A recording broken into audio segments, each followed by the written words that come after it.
Hello बच्चों। स्वागत है आप सभी का आपके अपने यूट्यूब चैनल पर। मेरा नाम है अश्विनी और आप देख रहे हैं साइंस पाठशाला। तो आज की साइंस पाठशाला में हमारा टॉपिक क्या होगा? आव्यूह के प्रकार। ठीक है। इससे पहले भी हमने आव्यूह के बारे में जाना था, तो आज ये इंट्रोडक्शन की नेक्स्ट क्लास है। ठीक है। इसके बाद हम एक्सरसाइज स्टार्ट कर देंगे। तो आज नेक्स्ट क्लास में हम क्या पढ़ेंगे? सिर्फ आव्यूह के प्रकार। ठीक है। तो आज हम क्या जानेंगे? आव्यूह के प्रकारों के बारे में। ठीक है। तो आव्यूह कितने प्रकार के होते हैं उसके बारे में हम आज जानते हैं। तो आपको क्या पता होगा आव्यूह के प्रकारों से पहले? आपने कल क्या पढ़ा था? कोटि। ठीक है। आपने क्या पढ़ा था? कोटि के बारे में। तो कोटि क्या होती है? पंक्ति गुणा स्तंभ। ठीक है जी। तो आपको ये याद रखनी, पंक्ति गुणा स्तंभ।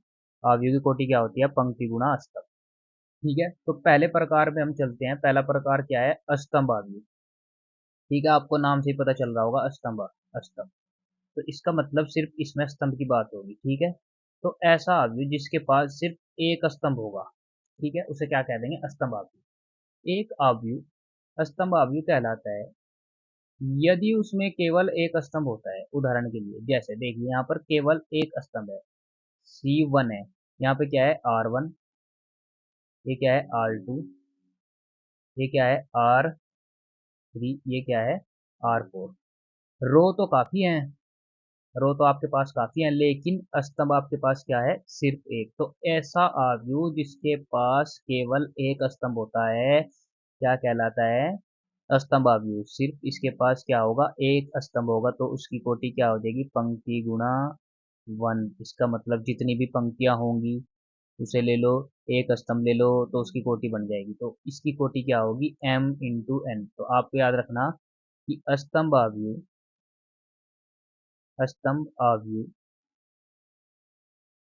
की कोटि बराबर क्या होगा? M×1। M क्या होगा? पंक्ति, और वन क्या होगा? स्तंभ। तो इस प्रकार का ये जो आव्यूह होगा, ये क्या कहला होगा? स्तंभ आव्यूह। तो अगले आव्यूह की ओर चलते हैं। अगला आव्यूह क्या है हमारा? पंक्ति आव्यूह। तो पंक्ति आव्यूह को आप किस प्रकार देख सकते हैं? ये देखिए, वहां पे क्या था? स्तंभ था, और यहाँ पे क्या है? पंक्ति। तो ऐसा आव्यूह जिसके पास सिर्फ एक एक पंक्ति होगी। स्तंभ कितने भी हो सकते हैं, जैसे यहाँ देखना, R इसके पास सिर्फ वन है। ठीक है जी। C इसके पास वन, टू, थ्री और फोर। C काफी है इसके पास, लेकिन R इसके पास सिर्फ वन है। तो इस प्रकार क्या कि एक आव्यूह पंक्ति आव्यूह कहलाता है यदि उसमें केवल एक पंक्ति होती है। ठीक है बच्चा। तो उसे क्या कह देंगे? पंक्ति आव्यूह। और इसकी कोटि क्या होगी? पंक्ति आव्यूह की कोटि आपको याद रखना, शॉर्ट में आ जाता है क्या? 1×n। ठीक है जी। आपको याद रखना ये इसकी कोटि होगी। ठीक है। तो इसे बोलते हैं पंक्ति आव्यूह। अब बात आती है वर्ग आव्यूह की। ठीक है। वर्ग आव्यूह, वर्ग से पता चलना चाहिए कि आपको ऐसा आव्यूह जिसकी पंक्ति और स्तंभ दोनों बराबर हो। तो वर्ग का मतलब क्या होता है? जैसे ये वर्ग है, ठीक है जी। वर्ग में क्या होगा? ये इसके बराबर है, ये इसके बराबर है। ठीक है। तो इसका मतलब वर्ग की आमने सामने की भुजा बराबर होंगी। तो इसी प्रकार आपके पास आव्यूह में भी क्या होगा कि जितनी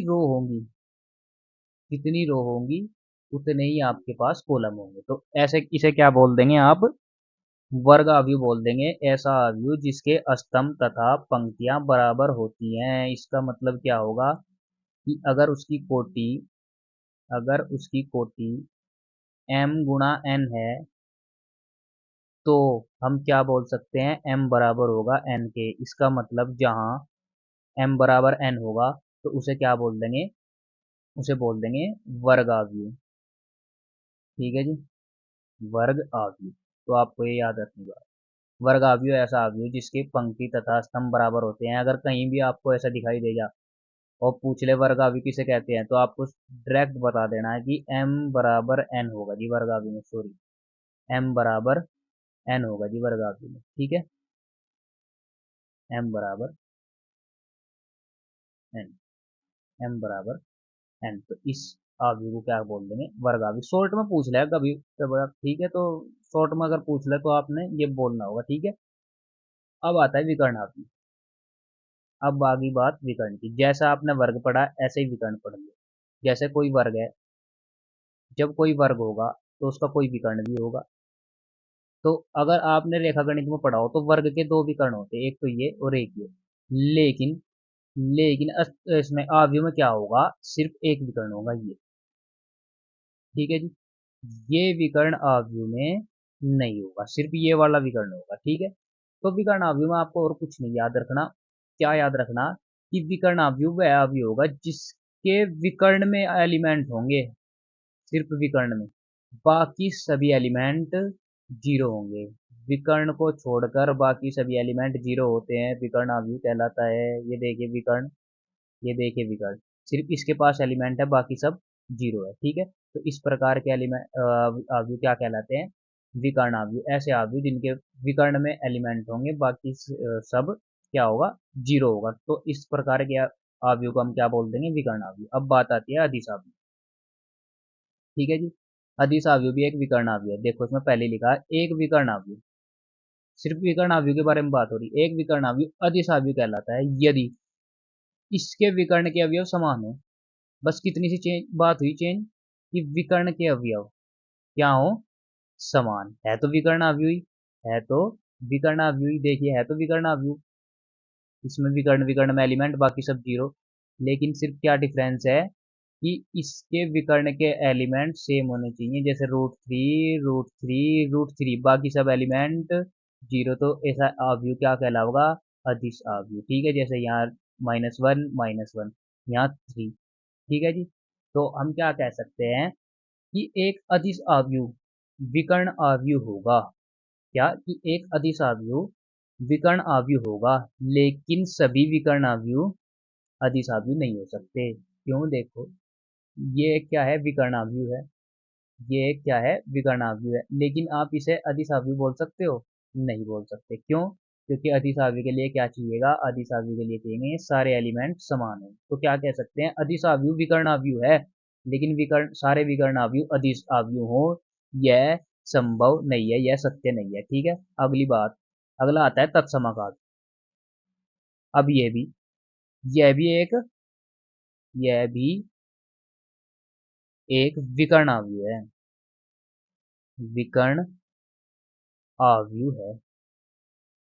सिर्फ चेंज कितना है इसमें, इसमें चेंज इतना है कि इसके विकर्ण में वन वन और वन होना चाहिए, सिर्फ होगा विकर्ण अवयवी, लेकिन सिर्फ इतना चेंज होगा कि इसके विकर्ण में आपको वन वन वन वन दिखाई देंगे। अगर ऐसा कहीं भी दिखाई दे जा वन वन बाकी सब जीरो, वन वन वन बाकी सब जीरो, तो उसे क्या बोल दोगे आप, विकर्ण, सॉरी, तत्समक आव्यूह।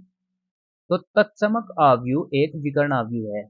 यहाँ भी वही लाइन होती है कि तत्समक आव्यूह एक विकर्ण आव्यूह है, लेकिन सारे विकर्ण आव्यूह तत्समक आव्यूह नहीं होंगे। देखिए जैसे ये विकर्ण आव्यूह था, इसमें क्या था कि सारे एलिमेंट अलग थे, वन था, यहाँ टू था, यहाँ थ्री था, यहाँ -1 था, यहाँ टू था।